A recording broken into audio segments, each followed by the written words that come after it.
Shartnoma uning shart ekanligini tushunish uchun buyurtmachi va bajaruvchi tomonidan ham yuridik bilim talab etadi. Chunki avval shartnomani tuzib, buyurtma bajarilsa-da, tadbirkorlarning o'z pullarini ola olmay sarson bo'lish holatlari juda ko'p uchramoqda.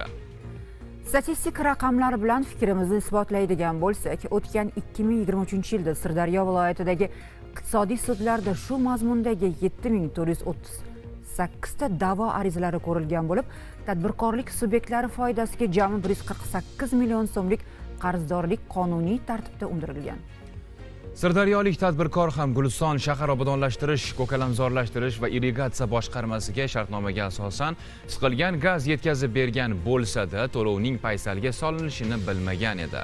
Har kuni ertaga degan va'dani eshitib kelavergach, paymonasi to'lgan tadbirkor tuman adliya bo'limiga murojaat qilishga majbur bo'ldi.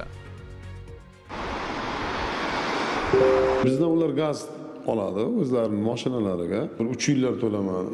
Erta-indin buni murojaat qildik. Shartnomaviy majburiyatlarni unutgan buyurtmachi avtotransport vositalariga uning talabi bo'yicha siqilgan tabiiy gaz yetkazib berilgan bo'lsa-da, to'lovni nasiya qilmoqchi bo'ldi. Lekin tadbirkor o'z xizmat va mahsulot haqqini unchalik katta summada bo'lmasa-da undirishni maqsad qilib, Guliston shahar adliya bo'limiga murojaat qildi.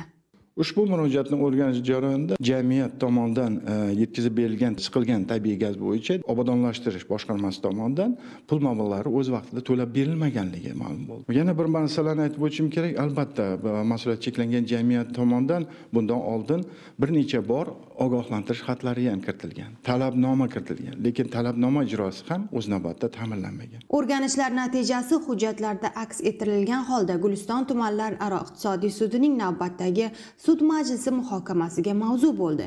Ish sud jarayonida ko'rilar ekan. Fuqarolik kodeksining 437-moddasi, 236-moddasi bilan da'vo talablari qanoatlantirildi. Javobgar hisobidan da'vogar foydasiga yetkazib berilgan mahsulotlar haqqi undirib berildi. Javobgar tarafdan da'vogarning ogohlantirish xatlari oqibatsiz qoldirilmasdan shartnoma shartlari o'z vaqtida bajarilganda edi. Kelgusidagi faoliyat uchun ham kelishuvga erishilishi mumkin edi. Endi esa sudning qaroriga asosan hisob-kitob bilan birga munosabatlar ham yakuniga yetkaziladigan bo'ldi. Bu kun Mahfirat Xudoyberdiyev va O'tkir Boymatov, Sirdaryo.